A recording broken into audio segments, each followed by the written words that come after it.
set a trap for his maid, leaving the door to his secret room slightly ajar, certain she would peek. But what she did instead didn't just defy his expectations, it unraveled a mystery that would shatter his entire world. If you believe that a person's true worth is hidden in the choices they make when no one is watching, subscribe to our channel and let us know in the comments. What is the most surprising secret you've ever discovered about someone you thought you knew? The silence in Alistair Finch's penthouse was a carefully engineered masterpiece. It was a high-altitude silence, 80 stories above the grimy, screaming city, filtered through triple-paned glass and insulated by walls of polished concrete and Italian marble.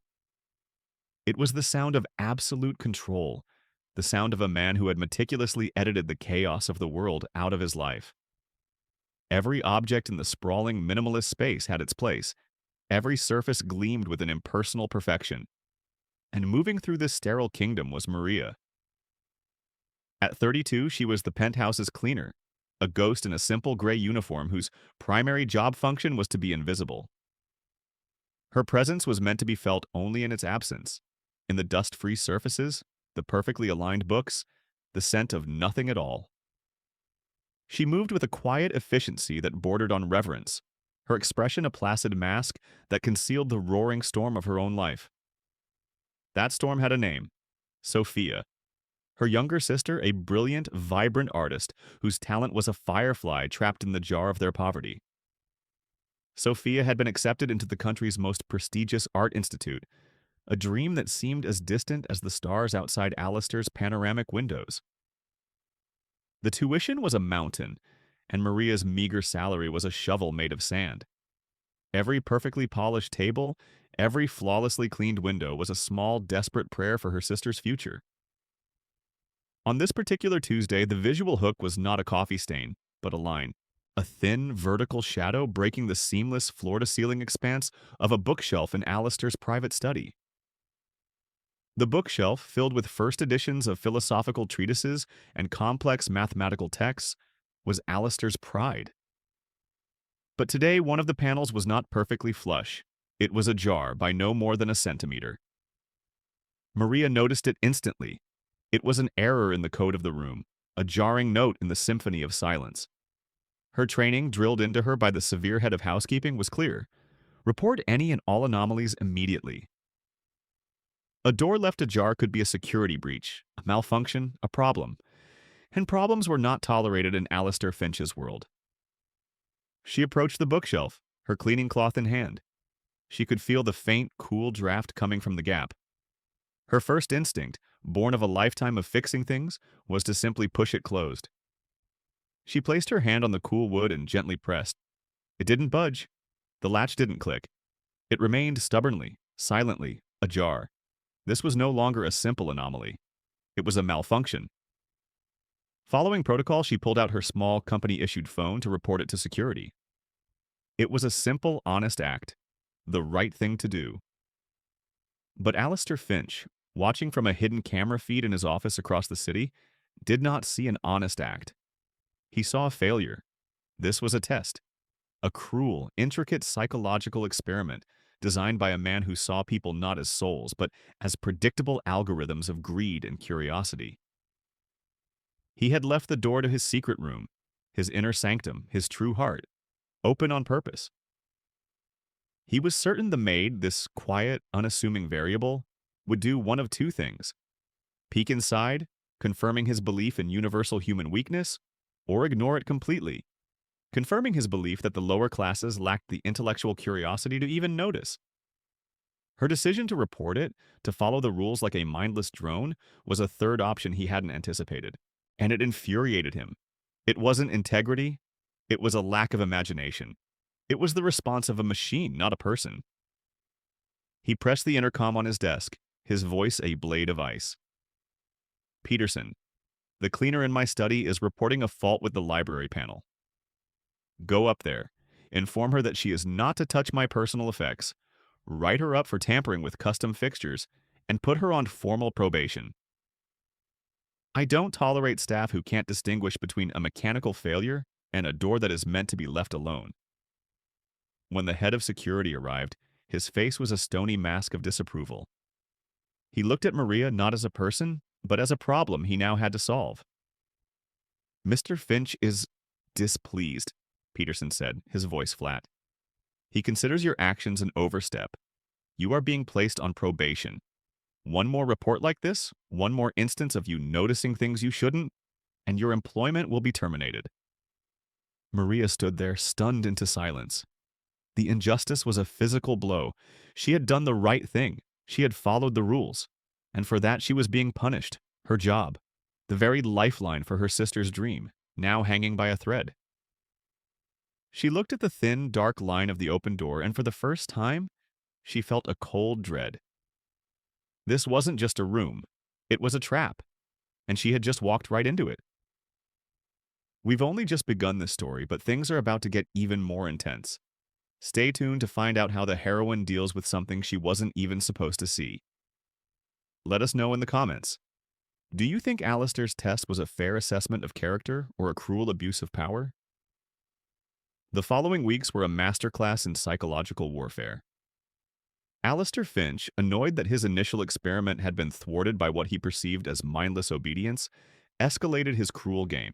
He began to leave a trail of breadcrumbs, a series of intricate puzzles and intellectual traps scattered throughout the penthouse, all designed to test Maria's character and, in his mind, prove her inherent inferiority. It started subtly.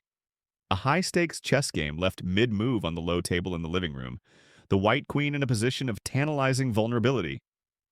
He watched on his remote cameras, expecting her to either move a piece, an act of presumptuousness, or clean around it like an automaton. Maria did neither. She carefully dusted the board, then, using a pair of tweezers from her cleaning kit, lifted each piece, wiped the square beneath it, and placed it back in its exact original position. Her precision was an act of silent, defiant respect for an order she didn't understand. It drove Alistair mad. Next, he left a complex mechanical puzzle box on his nightstand. It was a beautiful, intricate object made of interlocking woods and metals, a famous design known to take even master puzzlers hours to solve. He left it there for a week. He watched her pick it up, her fingers tracing its complex lines as she dusted it, a flicker of something unreadable in her eyes. But she never tried to solve it. She simply cleaned it and placed it back, a silent guardian of a secret she refused to engage with. The pressure on Maria was immense. She felt as if she were living under a microscope, every move scrutinized, every action judged by an invisible, malevolent god. The head of security, Peterson, now shadowed her on her rounds, his presence a constant, silent threat. The other staff, sensing her fall from grace, treated her like a pariah. She was alone, trapped in a gilded cage where the bars were made of suspicion and contempt. All the while, the deadline for Sophia's tuition deposit loomed. It was a $5,000 payment she had no way of making. The weight of it was a physical ache in her chest. She took on extra shifts, cleaning offices downtown after her long days at the penthouse, sacrificing sleep for a few extra dollars. Her world shrank to a cycle of work, worry, and the brief, precious phone calls with her sister, where she would force a bright, hopeful tone into her voice, promising that everything was going to be all right. Alistair, of course, knew nothing of this. Or if he did, he didn't care. He was consumed by his experiment. He saw Maria's refusal to engage with his puzzles not as a sign of her integrity or focus, but as proof of her intellectual timidity. She was, in his cold, logical assessment, exactly what she appeared to be. A simple cleaner, incapable of appreciating the complex beauty of the world he inhabited. He was winning. He was proving his cynical theory correct. The final test was designed to be the checkmate. One afternoon, he called Peterson into his office. "I will be out of the country for the next 3 days," he said, his voice cool and controlled. "While I am gone, I want you to do something for me. Tomorrow morning, I want you to leave the door to my study's secret room wide open." Peterson's stoic expression finally cracked. "Sir? Wide open? After the last incident, are you sure that's wise?" "It is not a question of wisdom, Peterson," Alistair replied. "It is a question of data. The previous tests were inconclusive. She is disciplined, I will grant her that. But discipline can be a form of fear. I want to see what she does when the authority figure is gone, when the threat is removed, when it is just her and the door and the illusion of privacy." Leave it open, and make sure the primary camera in the study is active. I will be watching." The next morning, Maria entered the study, her heart already heavy with the day's anxieties. And she saw it. The seamless bookshelf panel was no longer just ajar. It was swung fully open, revealing a dark, narrow passageway. Her blood ran cold. This was not a malfunction. This was an invitation. A trap laid bare. Every instinct screamed at her to turn around, to walk away, to pretend she hadn't seen it. Losing this job now would mean the end of Sophia's dream. But something else, a deeper, more powerful curiosity, held her rooted to the spot. It wasn't greed. It was a desperate need to understand the mind of the man who was so intent on breaking her. What was in that room that was so important? What was the nature of this cruel, silent game? Taking a deep, trembling breath, she made a choice. She stepped out of the light of the study and into the darkness of the secret room. It's all coming to a head. What happens now is not just unexpected. It could change lives if you watch until the end. If you want to see more stories where the underdog finds the courage to change the game, make sure you subscribe. The secret room was not what she expected. There was no gold, no cash, no incriminating documents. It was a workshop, a small spare space filled with drafting tables, precision tools, and shelves lined with beautiful, intricate objects. They were puzzles, dozens of them. Mechanical boxes, interlocking rings, strange geometric sculptures made of rare woods and polished steel. It was the private gallery of a master craftsman. On the central workbench, under a single focused lamp, lay a half-finished puzzle box, its inner mechanisms exposed like the delicate bones of a bird. And next to it, pinned to a corkboard, was a single heartbreakingly simple child's drawing. It was a crayon sketch of a smiling man with wild hair, holding a smaller, simpler version of the puzzle box on the table. In the corner, in a child's scrawl, was a single initial. A. Maria stared at the drawing and then at the puzzle box. A wave of recognition so powerful it made her dizzy washed over her. She knew this work. She knew the unique joinery, the specific way the gears were calibrated. She had grown up with it. From his laptop in a sterile hotel room halfway across the world, Alistair Finch watched, a smug, triumphant smile on his face. She had taken the bait. She had entered the room. He had been right. Curiosity, the universal human flaw, had won. He leaned closer to the screen, ready to watch her poke and prod at things she couldn't possibly understand, ready to confirm her status as a simple-minded intruder. But what he saw next made the world tilt on its axis. Maria didn't touch the tools. She didn't rifle through the drawers. She walked to the workbench, her eyes fixed on the half-finished puzzle box. Her hands, which he had only ever seen holding a cleaning cloth, moved with an impossible, practiced grace. She picked up a small, specialized tool. Her fingers danced across the exposed mechanisms, making a series of minute, complex adjustments. It was not the clumsy fumbling of a curious maid. It was the confident, efficient work of a master. In under 5 minutes, she had not only completed the construction of the puzzle, but she had solved it. A series of soft clicks echoed in the silent room as the final piece slid into place. Alistair stared at his screen, his mind unable to process the data. It was impossible. That puzzle was a prototype, a notoriously difficult design from a reclusive, legendary puzzle master known only as A. Alistair had been collecting his works for years, had spent a fortune acquiring them, and had never been able to solve a single one.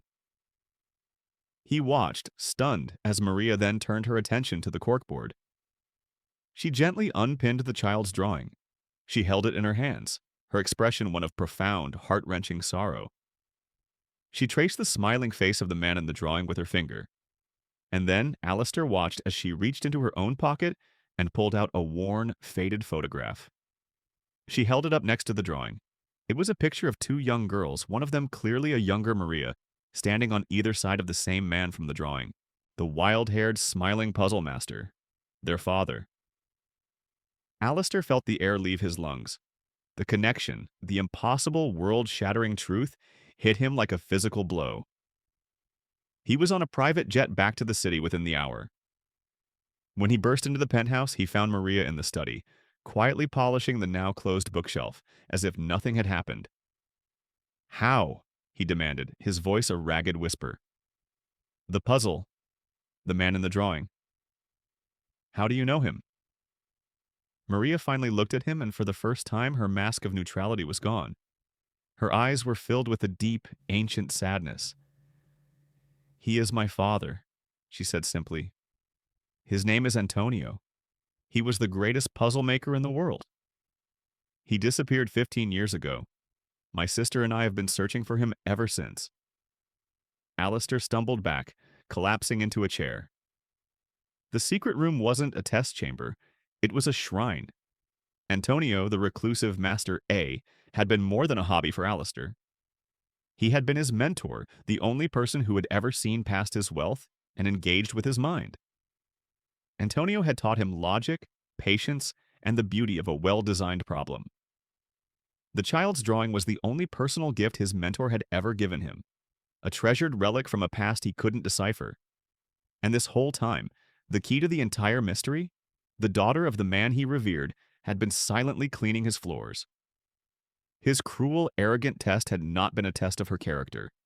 It had been a desecration of his own most sacred memory. The dam of his carefully constructed cynicism finally broke. He looked at Maria, at her quiet dignity, at the profound sorrow in her eyes, and he began to weep. Not quiet, controlled tears, but deep, racking sobs of a man grieving for his own lost humanity. He had set a trap, thinking his maid would steal. What she did instead, an act of impossible skill, of profound connection, of heartbreaking truth, had changed everything. A week later, Maria stood beside Alistair at a press conference. He was announcing the launch of the Antonio Vargas Foundation for Applied Arts and Mechanical Design, funded with an initial endowment of $50 million. Its mission was to support gifted young creators from underprivileged backgrounds. Its new executive director, he announced, would be Maria Vargas. He had used his vast resources not just to give her a job, but to launch a global search for her father. He had paid for Sophia's tuition for the entirety of her degree. He hadn't just given Maria money. He had given her back her family's legacy. He had thought she would take from him. Instead, she had given him back a piece of his own soul. He had learned that the most complex puzzles are not made of wood and steel, but of human hearts, and that sometimes the only way to solve them is with a simple, unexpected act of grace.